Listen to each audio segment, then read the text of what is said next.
All right, good morning. It's St. Ambrose Day, December 7th, and this video is to try to explain to you how to follow along with Redeemer Matins using the supplement PDF that we're publishing to make it easier. So you still need a hymnal because we have not printed the order of Matins or the canticles and so forth. So here's how it works.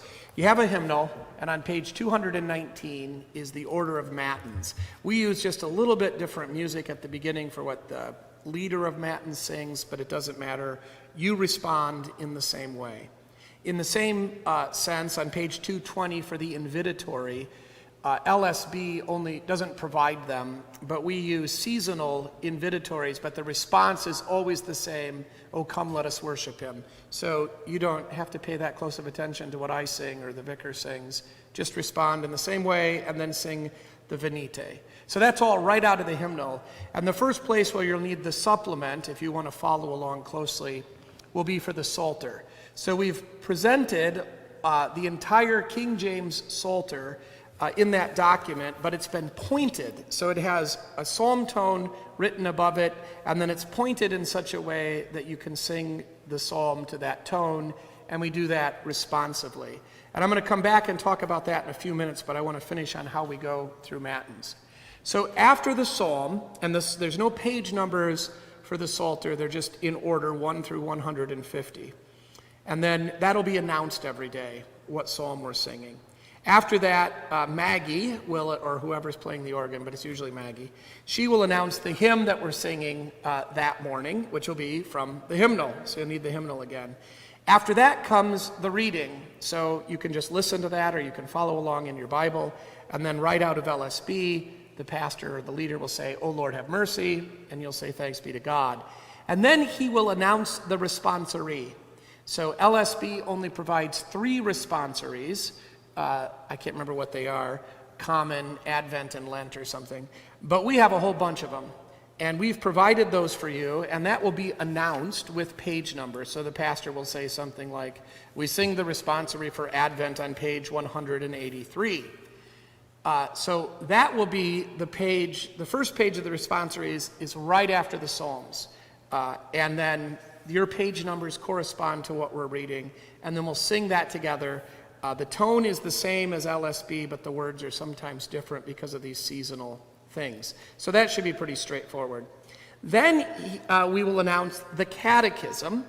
The catechism is not produced in the supplemental material because Concordia Publishing House believes they own it.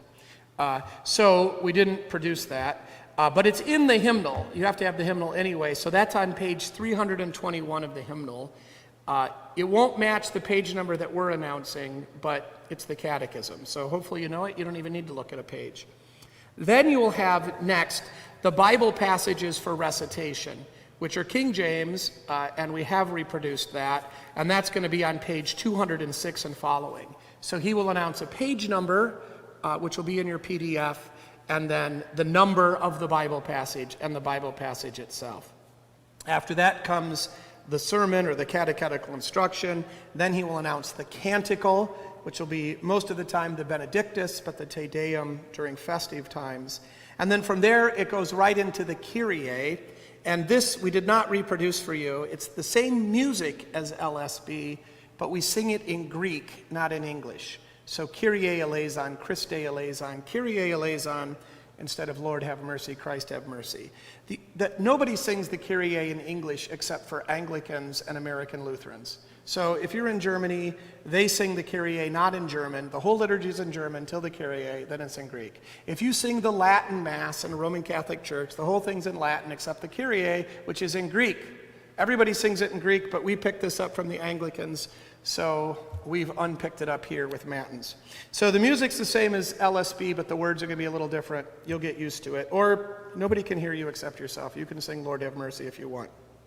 After that, then, if it's not the Kyrie, then if it is the Kyrie, it'll just follow exactly from the hymnal.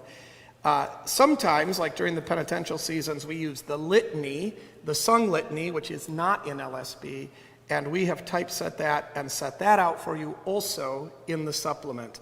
And you'll get the page number, I think it's 218. So you can follow along with that. So that's the way that the supplement works, and I hope that that will be of use to people.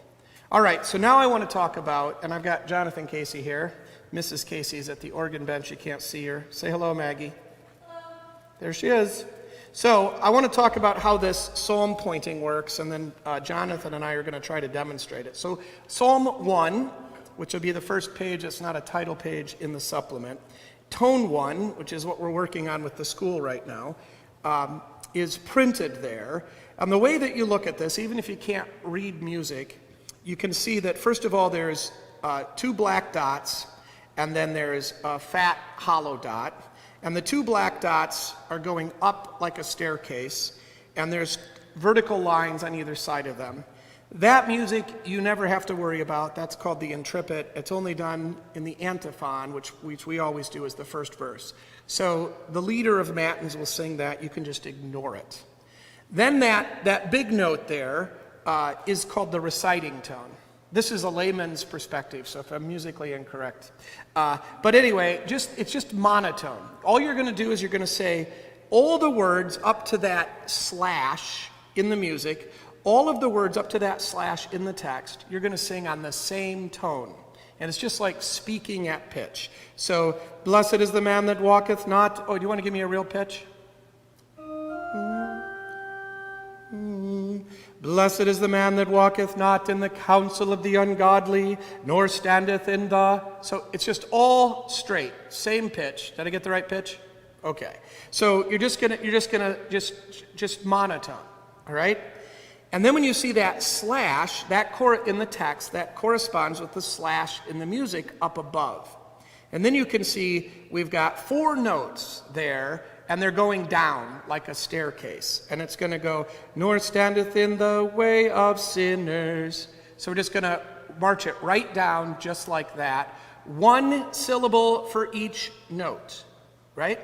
So that's the way it works. That dash means that we're going to go to the embellishment. So monotone, monotone, monotone. Slash means now we can do the fancy part. We're going to have the little interesting musical part. So blessed is I don't know if I'm still on pitch. Blessed is the man that walketh not in the counsel of the ungodly, nor standeth in the way of sinners. See? Easy peasy. Then we have the second half. So you can see in the music there's a vertical line all the way through the staff. And we've got an indent in the text, which means we're doing the second half. Same thing, the first up to the slash, all monotone.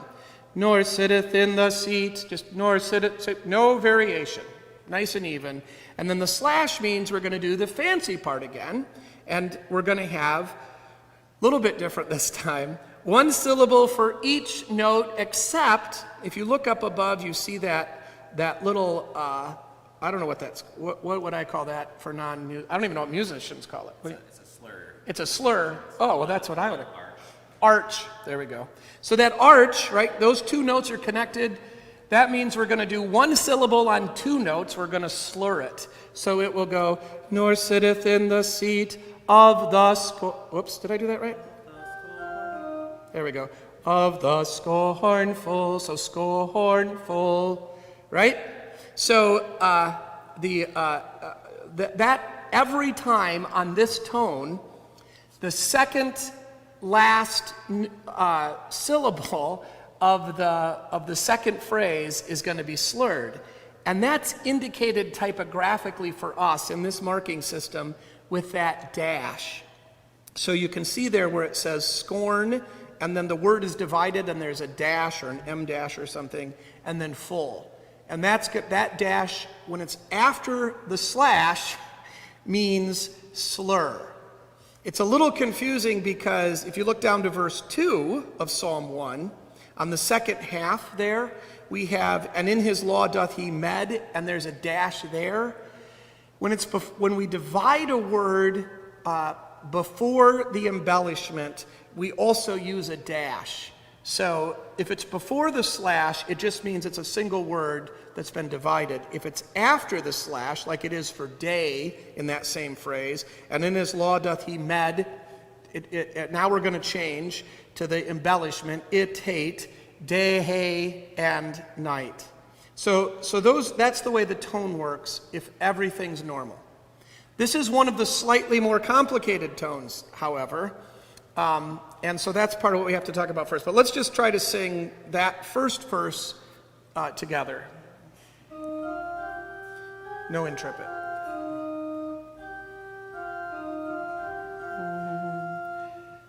Blessed is the man that walketh not in the counsel of the ungodly, nor standeth in the way of sinners, nor sitteth in the seat of the scornful. There we go. So that's how it all works if all the syllables line up right. But the problem is sometimes they don't line up right because of accent. So we want the natural accent of English pronunciation to match the accents of the music. And you're just going to have to trust us that it does if you do it the way it's marked. So in verse 2, we get already kind of a problem on the very first half. But his delight is in the law of the Lord. There's only one syllable there, and we got 4 notes. We're not using the 4 notes. We've you can see there above Lord, there's this little upward pointing caret. That's our symbol that means you just hold that and you don't finish the phrase. So that could be a little bit frustrating kind of when you're not used to it, because it feels like you're not doing the whole thing. You're stopping short. But you'll get used to it pretty quickly. That just means, in other words, there's not enough words. We could have moved the embellishment back further, but if we would have, it would have created other problems. So that's what happens, and there's several tones where this happens. But his delight is in the law of the Lord. You just stop there and then go to the next half. And in his law doth he meditate. I did it wrong. Day and night. Sorry, I'm trying to look and read this at the same time. So that's the first half with the caret. There's something a little bit different on the second half of this one also that you can see, and night is underlined.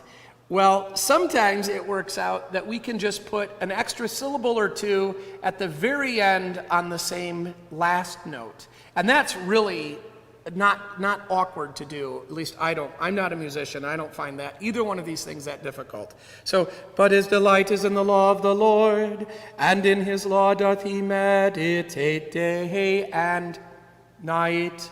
So we got 1 extra there. So there's 5 syllables, but there's 5 notes up top, but one of them slurred. So that's what that underline means at the end. And that's, I think, pretty natural and easy. Okay, now we get into the part that's tricky. Verse 3 is got something, I think this is the last thing that's sort of unusual, at least in this tone. And that is, if you look at the first half of verse 3, after the slash with the embellishment, you see there's another underline in the middle, rivers of water. Here the problem is, what we've done is we're going to double syllables on the same note in the middle. When we do that, it's always going to be in this tone on the second note of the embellishment. In the Gregorian chant, this would have a hollow note there. That's how it would indicate it. We don't have any musical notation to show this. It's only in the text. And this is a little bit tricky and takes some practice. I hope I can get it right here. And he shall be like a tree planted by the rivers of water. So I sort of want to go rivers of, and then I'm going to be in trouble. So what I have to do is I have to hold and I have to stay there kind of for an extra syllable. That's all it really is. And if you're thinking about it and you're sort of deliberate and concentrating, you'll be fine. But if you're not looking ahead, you'll find yourself all of a sudden in the wrong place and you won't match what the congregation's doing. So let's try. So then what we do is we do it antiphonally. That means we do it back and forth between the congregation and the pastor. I think we've explained everything that has to be explained. Should we just try it? Or do you have something else to tell them? Do you want to tell them about Psalm 2, verse 11? Oh, yes, thank you. That's why I didn't use Psalm 2. But Psalm 2 has more of this sort of stuff than Psalm 1. And we're going to sing Psalm 2 today. So, yeah, verse 11 of Psalm 2 Here we have a problem that there's no reciting tone. So we have a dash. I guess that's a third meaning of the dash, when there's nothing. We go right to the embellishment. So let's do, Jonathan and I will do Psalm 10, or verse 10 of Psalm 2, and then we'll see how we jump right to the embellishment without anything there. Hopefully we'll get it right. Be wise now, therefore, O ye kings. Be instructed, ye judges of the earth. Serve the Lord with fear, and rejoice with trembling. Yeah, so that's the last possible weirdness on this particular tone. But those, I don't think there's any other possibilities. This might have all of them. Yeah, so this in some sense might be the one that's going to have, there's a couple that are slightly simpler than this. Though I find this one, I was telling Maggie, I find this one more melodic. And she has some musical theory about major scales and stuff, but I don't, whatever. So anyway, it's a nice one to sing. Why don't we just try, let's go ahead and practice Psalm 1, or Psalm 2, I mean, and then we'll be ready for Matins. And we'll just do it back and forth.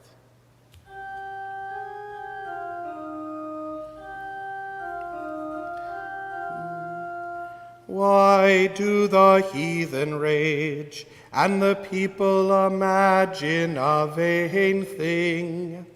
The kings of the earth set themselves, and the rulers take counsel together against the Lord and against his anointed, saying, Let us break their bands asunder, and cast away their cords from us. He that sitteth in the heavens shall laugh, the Lord shall have them in derision. Then shall he speak unto them in his wrath, and vex them in his sore displeasure. Yet I have set my king upon my holy hill of Zion. I will declare the decree the Lord has said unto me. Thou art my son, this day have I begotten thee. Ask of me, and I shall give thee the heathen for thine inheritance, and the uttermost parts of the earth for thy possession. Thou shalt break them with a rod of iron. Thou shalt dash them in pieces like a potter's vessel. Be wise now, therefore, O ye kings.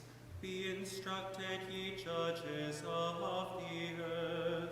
Serve the Lord with fear, and rejoice with trembling. Kiss the Son, lest he be angry and he perish from the way when his wrath is kindled but a little. Blessed are they that put their trust in him. Glory be to the Father, and to the Son, and to the Holy Spirit, as it was in the beginning, is now, and will be forever. Amen. Why do the heathen rage, and the people imagine a vain thing? All right. Anything else we need to tell them? Hopefully that will help. If you have any questions, don't send me emails.